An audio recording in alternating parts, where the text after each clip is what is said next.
माँ पाराशक्ति का आत्म साक्षात्कार पर उपदेश भाग 2। नमस्ते दोस्तों, क्या आप तैयार हैं उस परम सत्य की यात्रा को और गहराई तक ले जाने के लिए? वह सत्य जो आपकी आत्मा को मुक्त कर सकता है, जो आपको इस सृष्टि के रहस्यों से परे ले जा सकता है। आज हम आपको माँ पाराशक्ति के उस अद्भुत और जीवन बदल देने वाले उपदेश का दूसरा भाग सुनाने जा रहे हैं, जो उन्होंने देवी भागवतम पुराण 7वें स्कंद अध्याय 33 और 34 में दिया था। यह उपदेश आपके मन को शांत करेगा, आपकी आत्मा को जागृत करेगा और आपको उस आनंदमय सत्य तक ले जाएगा जो हर जीव का अंतिम लक्ष्य है। और हाँ, इस वीडियो के अंत में एक ऐसा रहस्यमय बिंदु है जो आपके होश उड़ा देगा। यह बिंदु आपके जीवन को पूरी तरह बदल सकता है, लेकिन इसके लिए आपको वीडियो को आखिरी सेकंड तक देखना होगा।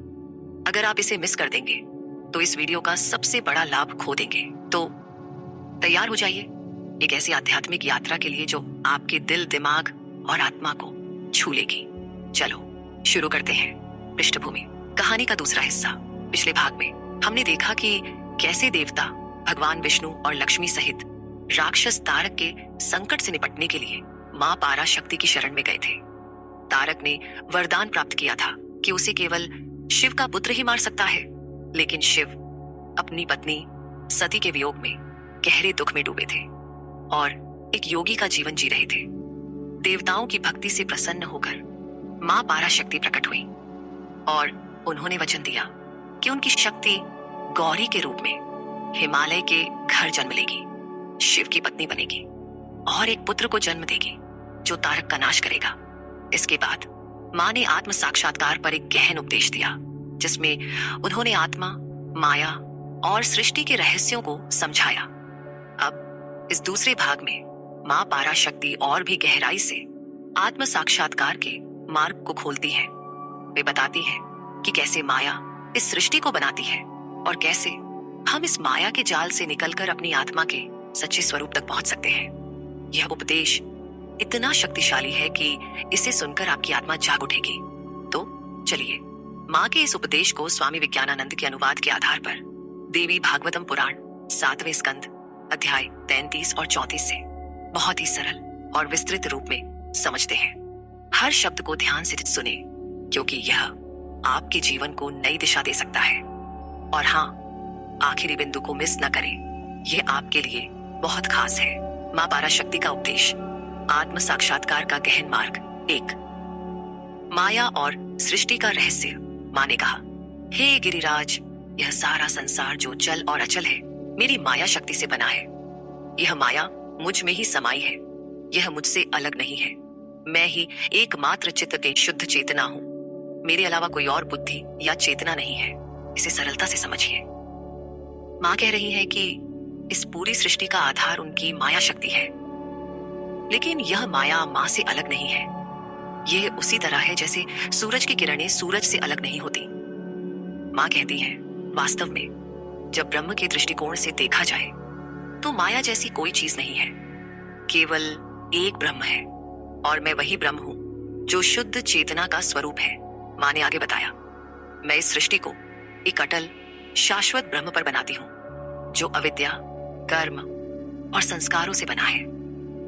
मैं सबसे पहले प्राण, जीवन शक्ति के रूप में इसमें प्रवेश करती हूँ, चिदाभास, चेतना का प्रतिबिंब बनकर। इसे समझने के लिए एक उदाहरण लें। जैसे एक मकान बनाने के लिए पहले नींव डाली जाती है, वैसे ही माँ इस सृष्टि की नींव रखती है और फिर प्राण के रूप में उसमें प्रवेश करती है। बिना प्राण के जन्म, मृत्यु और बार बार शरीर बदलने की प्रक्रिया संभव नहीं होती। माँ कहती है, जैसे आकाश एक ही है, लेकिन उसे घड़े में बंद करने पर घटाकाश और कपड़े पर देखने पर पटाकाश कहते हैं, वैसे ही मैं एक ही हूँ, लेकिन अविद्या और अलग अलग अंतःकरण मन के कारण अलग अलग रूपों में दिखाई देती हूँ। यह सुनकर क्या आपके मन में सवाल नहीं उठता कि हमारी आत्मा भी तो उसी एक सत्य का हिस्सा है, फिर हम इसे क्यों नहीं देख पाते? दूसरी माँ का शुद्ध स्वरूप और माया का प्रभाव। माँ ने कहा, जैसे सूरज की किरणें धरती पर कई चीजों को रोशन करती हैं, लेकिन कभी दूषित नहीं होती, वैसे ही मैं विभिन्न अंतःकरणों, हृदयों में प्रवेश करती हूँ, फिर भी शुद्ध रहती हूँ। माँ कहती है, अज्ञानी लोग मुझ पर बुद्धि और कर्म का आरोप लगाते हैं, और माँ कह रही है कि वे हर जीव के हृदय में साक्षी के रूप में मौजूद है। जैसे एक दर्पण में कई चीजें दिखती हैं, लेकिन दर्पण उनसे प्रभावित नहीं होता, वैसे ही माँ हर जीव में है, लेकिन वे कर्मों से बंधी नहीं है। वे केवल देखने वाली है, करने वाली नहीं। माँ ने आगे कहा, अविद्या और विद्या के कारण कई जीव और कई ईश्वर दिखाई देते हैं। वास्तव में यह माया ही है जो मनुष्य, पशु और अन्य जीवों में अंतर पैदा करती है। यह माया ही ब्रह्मा, विष्णु और अन्य ईश्वरों में अंतर पैदा करती है। उदाहरण के लिए, जैसे एक ही आकाश को घड़े में बंद करने पर घटाकाश कहते हैं, वैसे ही एक ही परमात्मा को माया के कारण जीवात्मा और परमात्मा के रूप में देखा जाता है। लेकिन असल में ये सब माया का खेल है। माँ कहती है, यह माया ही 3 गुणों सत्व, रजस और तमस के कारण अलग अलग रूप लेती है। इन गुणों की विभिन्नता के कारण ही अलग अलग जीव और ईश्वर दिखाई देते हैं। यह सुनकर क्या आप नहीं सोचते कि हमारी आत्मा भी उस एक सत्य का हिस्सा है? 3, माँ का सर्वव्यापी स्वरूप। माँ ने कहा, मैं ही इस सृष्टि में सब कुछ हूँ। मैं ब्रह्मा, विष्णु और महेश्वर हूँ। मैं ब्राह्मी, वैष्णवी और रौद्री शक्तियां हूँ। मैं सूरज हूँ, चांद हूँ, तारे हूँ। मैं पशु हूँ, पक्षी हूँ, चांडाल हूँ, चोर हूँ, क्रूर शिकारी हूँ, और मैं ही सज्जन और उच्च आत्मा वाला व्यक्ति हूँ। मैं स्त्री, पुरुष और नपुंसक सब कुछ हूँ। माँ ने आगे कहा, जहां भी कुछ दिखाई देता है, सुना जाता है, मैं वहां हूं, भीतर और बाहर। बिना मेरे कोई भी चीज, चाहे वह चल हो या अचल, अस्तित्व में नहीं रह सकती। अगर कोई ऐसी चीज हो तो वह बांझ स्त्री के पुत्र की तरह है। इसे समझने के लिए एक उदाहरण लें। जैसे एक रस्सी को अंधेरे में सांप या माला समझ लिया जाता है, वैसे ही माँ एक ही ब्रह्म है, लेकिन माया के कारण ईश्वर, जीव और सृष्टि के रूप में दिखाई देती है। माँ कहती है, यह संसार बिना आधार के नहीं हो सकता, और वह था मेरा अस्तित्व। Creation is not possible without a foundation, and that foundation is my existence. ये सुनकर क्या आपके मन में एक गहरी शांति नहीं आती कि माँ ही सब कुछ है? आपके अंदर, इस सृष्टि में हर जगह माँ का ही स्वरूप है। 4, माँ का विश्व रूप और भक्ति की शक्ति। माँ ने देवताओं से कहा, हे देवताओं, तुम मेरे इस अद्भुत विश्व रूप को देखने के योग्य नहीं हो। तुम कहाँ और मेरा यह रूप कहाँ? लेकिन मैं अपने भक्तों के प्रति प्रेम के कारण तुम्हें यह महान रूप दिखा रही हूँ। बिना मेरी कृपा के कोई भी इस रूप को नहीं देख सकता। न वेदों का अध्ययन, न योग, न दान, न यज्ञ, न तप, कोई भी साधना इस रूप को प्रकट करने में सक्षम नहीं है। माँ ने आगे कहा, इस माया के संसार में केवल महान आत्मा ही सर्वोच्च सत्य है। ये आत्मा ही विभिन्न उपाधियों, सीमाओं के कारण कर्ता और भोक्ता बनती है। यह धर्म और अधर्म के कार्य करती है। फिर यह विभिन्न योनियों में जन्म लेती है और अपने कर्मों के अनुसार सुख दुख भोगती है। इसे सरलता से समझिए। जैसे एक अभिनेता अलग अलग किरदार निभाता है, कभी राजा, कभी भिखारी, but his real identity remains the same. वैसे ही आत्मा विभिन्न शरीरों और कर्मों में फंसती है, लेकिन उसका असली स्वरूप शुद्ध और शाश्वत रहता है। 5वां, संसार का चक्र और अविद्या का प्रभाव। माँ ने कहा, इस संसार में जन्म और मृत्यु का चक्र अनवरत चलता रहता है। यह एक घड़ी की तरह है, जिसका न कोई शुरुआत है न अंत। इस संसार का कारण अविद्या, अज्ञान है। इस अविद्या से इच्छा पैदा होती है और इच्छा से कर्म। इसे समझने के लिए अपने जीवन को देखिए। आप कुछ चाहते हैं, नया घर, अच्छी नौकरी, सुख। इस चाहत के कारण आप कर्म करते हैं, लेकिन यह चाहत और कर्म आपको और ज्यादा माया के जाल में फंसाते हैं। माँ कहती है, इस अज्ञान को नष्ट करना ही जीवन का सबसे बड़ा लक्ष्य है, और इस अज्ञान को केवल विद्या, ज्ञान ही नष्ट कर सकती है। माँ ने चेतावनी दी, अज्ञान से किए गए कर्म स्वयं अज्ञान है। ये कर्म अज्ञान को नष्ट नहीं कर सकते। उदाहरण के लिए, जैसे अंधेरे को अंधेरा नहीं हटा सकता, वैसे ही अज्ञान से किए गए कर्म अज्ञान को नहीं हटा सकते। इसलिए हमें ज्ञान की तलाश करनी चाहिए। 6. कर्म और ज्ञान का संतुलन। माँ ने कहा, श्रुतियां, वेद कहती हैं कि मनुष्य को 100 साल तक कर्म करते हुए जीना चाहिए, लेकिन साथ ही अंतिम मुक्ति ज्ञान से ही मिलती है। माँ ने सुझाव दिया, इसलिए कर्म और ज्ञान दोनों को साथ साथ अपनाना चाहिए। कुछ लोग कहते हैं कि कर्म और ज्ञान एक साथ नहीं हो सकते क्योंकि ये एक दूसरे के विपरीत है। लेकिन माँ कहती है, जब तक तुम्हारा मन शुद्ध नहीं होता तब तक वेदों के अनुसार कर्म करो। जब तक तुम में शम, मन का नियंत्रण, दम, इंद्रियों का नियंत्रण, तितिक्षा, सहन शक्ति, वैराग्य, विरक्ति और सत्व गुण का उदय न हो तब तक कर्म करते रहो। जब ये गुण विकसित हो जाते हैं तब कर्म अपने आप बंद हो जाते हैं। फिर व्यक्ति को एक ऐसे गुरु की शरण लेनी चाहिए जो स्वयं ब्रह्म में लीन हो और संन्यास लेकर श्रवण, मनन और निधिध्यासन करना चाहिए। यह क्या है? श्रवण, वेदांत के वचनों को सुनना। मनन, उन पर गहराई से विचार करना। निधिध्यासन, अपने आत्मा के साथ एक रूप होकर उस सत्य को अनुभव करना। माँ ने कहा, वेदांत का महावाक्य तत् त्वम असि, तू वही है, पर बार बार चिंतन करो। तत् का मतलब है ब्रह्म, माँ का स्वरूप। त्वम का मतलब है जीव और असि का मतलब है कि दोनों एक ही हैं। यह महावाक्य आत्मा और ब्रह्म की एकता को दर्शाता है। 7. आत्म साक्षात्कार का मार्ग। माँ ने आत्म साक्षात्कार का गहरा रहस्य खोला। जब जीव तत् त्वम असि को समझ लेता है तो वह निर्भय हो जाता है और मेरा स्वरूप प्राप्त कर लेता है। इसे समझने के लिए माँ ने भाग लक्ष्मणा और त्याग लक्ष्मणा की बात की। यह क्या है? भाग लक्ष्मणा, दोनों के कुछ हिस्सों को छोड़कर और कुछ को रखकर एकता स्थापित करना। त्याग लक्ष्मणा, कुछ हिस्सों को पूरी तरह छोड़ देना। उदाहरण के लिए, जैसे कोई कहता है, यह वही देवदत्त है। यहाँ समय और स्थान को छोड़कर केवल देवदत्त की पहचान को देखा जाता है। वैसे ही ब्रह्म और जीव की उपाधियों, सीमाओं को छोड़कर उनकी एकता को देखा जाता है। माँ ने कहा, यह स्थूल शरीर पंचीकृत तत्वों से बना है। यह कर्मों का फल भोगने वाला और रोग वृद्धावस्था का शिकार है। यह माया का रूप है। सूक्ष्म शरीर में 5 ज्ञानेंद्रियां, 5 कर्मेंद्रियां, 5 प्राण, मन और बुद्धि शामिल है। कारण, शरीर अज्ञान से बना है जो बिना शुरुआत के है।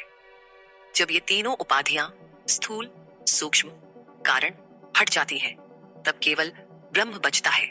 माँ ने आगे बताया, इन तीनों शरीरों में 5 कोश अन्नमय, प्राणमय, मनोमय, विज्ञानमय, आनंदमय होते हैं। जब इन्हें छोड़ दिया जाता है तब ब्रह्म पुच्छ शुद्ध ब्रह्म प्राप्त होता है। ये वह अवस्था है जहां आत्मा अपने शुद्ध स्वरूप में आती है। 8. आत्मा का सच्चा स्वरूप। माँ ने कहा, ये आत्मा न जन्म लेती है न मरती है। ये शाश्वत, प्राचीन और अनश्वर है। इसे कोई मार नहीं सकता, न यह मरता है। यह सूक्ष्म से भी सूक्ष्म और बड़े से भी बड़ा है। यह जीवों के हृदय, बुद्धि की गुफा में रहता है। माँ ने एक सुंदर उदाहरण दिया। आत्मा को बुद्धि के रूप में रथी, चालक, शरीर को रथ और मन को लगाम समझो। इंद्रियां घोड़े हैं और सुख दुख उनके लक्ष्य है। जो व्यक्ति विवेकी, सावधान और शुद्ध है वह आत्मा को प्राप्त करता है और संसार के चक्र से मुक्त हो जाता है। अपान, समान, उदान, व्यान से मुक्त हो जाता है। माँ ने कहा, जो व्यक्ति अविवेकी, असावधान और अशुद्ध है वह आत्मा को नहीं देख पाता, वह संसार में बंधा रहता है। लेकिन जो विवेकी और शुद्ध है वह मेरे सर्वोच्च स्वरूप को प्राप्त करता है और मेरे परम धाम को पा लेता है। 9वीं समाधि का मार्ग। माँ ने समाधि, आध्यात्मिक एकाग्रता का मार्ग बताया। समाधि से पहले महामाया के बीज मंत्र ह्रीं के प्रत्येक अक्षर का अर्थ समझो। ह स्थूल शरीर, र से सूक्ष्म शरीर, ई कारण शरीर और बिंदु मेरा तुरीय चौथा स्वरूप है। इन पर ध्यान करने के बाद जीव और विश्व रूप में एकता स्थापित करो। माँ ने कहा, सभी सांसारिक इच्छाओं को रोककर, ईर्ष्या और अन्य दोषों से मुक्त होकर प्राणायाम का अभ्यास करो। प्राण और अपान वायु को संतुलित करो। स्थूल शरीर है की को, सूक्ष्म शरीर एरा कै में, सूक्ष्म शरीर को कारण शरीर ई की गे में और कारण शरीर को तूर्य स्वरूप ह्रीं टान में विलीन करो। फिर उस अवस्था में जाओ जहां न कोई शब्द है न कोई वस्तु, वह अखंड सच्चिदानंद है। वहां चेतना की अग्नि में मेरे सर्वोच्च स्वरूप पर ध्यान करो। इस ध्यान से जीव और ब्रह्म की एकता सिद्ध होती है। आत्म साक्षात्कार को प्राप्त करने के व्यावहारिक उपाय। दोस्तों, मां पराशक्ति का यह उपदेश हमें सिखाता है कि हमारी आत्मा शुद्ध, शाश्वत और आनंदमय है। लेकिन इस सत्य को अपने जीवन में कैसे उतारें, माया के जाल से कैसे निकलें? आइए कुछ व्यावहारिक और सरल उपाय जानते हैं जो आपको आत्म साक्षात्कार की ओर ले जा सकते हैं। ध्यान, मेडिटेशन। हर दिन 15 से 20 मिनट शांत जगह पर बैठकर ध्यान करें। अपनी सांसों पर ध्यान दें और मन को शांत करें। उदाहरण, सुबह जल्दी उठकर एक शांत जगह पर बैठें, आंखें बंद करें और ह्रीं या मैं शुद्ध आत्मा हूं का जाप करें। यह माया के भ्रम को तोड़ेगा। सत्संग और शास्त्र अध्ययन। देवी भागवतम, पुराण जैसे शास्त्रों को पढ़ें और उनकी गहराई को समझें। आध्यात्मिक गुरुओं के प्रवचन सुने। उदाहरण, हर हफ्ते 2 से 3 घंटे शास्त्र पढ़ने और समझने के लिए निकालें। कर्म योग। अपने हर काम को बिना फल की इच्छा के करें। दूसरों की मदद करें क्योंकि यह आपकी आत्मा को शुद्ध करता है। उदाहरण, किसी जरूरतमंद को खाना बांटें या दान दें। भक्ति योग। मां पराशक्ति की भक्ति करें। उनके मंत्र ह्रीं का जाप करें। मां के सामने दीपक जलाएं और अपनी समस्याएं उनके चरणों में समर्पित करें। उदाहरण, रोज सुबह 10 मिनट मां की पूजा करें और उनसे मार्गदर्शन मांगें। आत्मनिरीक्षण। दिन के अंत में खुद से सवाल करें, मैंने आज क्या सीखा? मैंने कितना सत्य की ओर कदम बढ़ाया? उदाहरण, एक डायरी रखें और हर रात अपने विचार लिखें। प्राणायाम। प्राण और अपान वायु को संतुलित करें। उदाहरण, रोज सुबह 5 से 10 मिनट अनुलोम विलोम प्राणायाम करें। यह मन को शांत और आत्मा को जागृत करता है। इन उपायों को अपनाकर आप माया के बंधनों से मुक्त हो सकते हैं और आत्म साक्षात्कार की ओर बढ़ सकते हैं। यह एक यात्रा है जो आपको परम आनंद तक ले जाएगी। और हाँ, आखिरी बिंदु को मिस न करें, यह आपके लिए बहुत खास है। निष्कर्ष और रहस्यमय अंतिम बिंदु। दोस्तों, मां पराशक्ति का यह उपदेश हमें सिखाता है कि हमारी आत्मा शुद्ध, शाश्वत और आनंदमय है। यह हमें माया के भ्रम से मुक्त होने और सत्य को अपनाने का मार्ग दिखाता है। क्या आपने कभी सोचा कि आपकी आत्मा में वह शक्ति है जो आपको हर दुख से मुक्त कर सकती है? ये उपदेश आपके जीवन को एक नई दिशा दे सकता है। अगर आप इस उपदेश को अपने जीवन में उतारना चाहते हैं, अगर आप चाहते हैं कि आपकी आत्मा को शांति मिले, आपके जीवन की हर समस्या का समाधान हो, तो अभी हमारे YouTube चैनल विक्रम आदित्य को सब्सक्राइब करें। और हाँ, हमारे WhatsApp नंबर 7980210280 पर मैसेज करें। क्योंकि हम आपको मुफ्त ज्योतिष भविष्यवाणी और जीवन की हर समस्या का समाधान देंगे। यह वह मौका है जो मां पराशक्ति की कृपा से आपके जीवन को बदल सकता है। सिर्फ एक क्लिक और एक मैसेज, और आप उस आध्यात्मिक शक्ति से जुड़ जाएंगे जो आपको सत्य, शांति और आनंद तक ले जाएगी। तो अभी सब्सक्राइब बटन दबाइए और WhatsApp पर मैसेज करिए। यह न करें तो आप उस मार्गदर्शन और शक्ति से वंचित रह जाएंगे जो आपका जीवन बदल सकती है। मां पराशक्ति की कृपा आप पर बनी रहे। जय माता दी।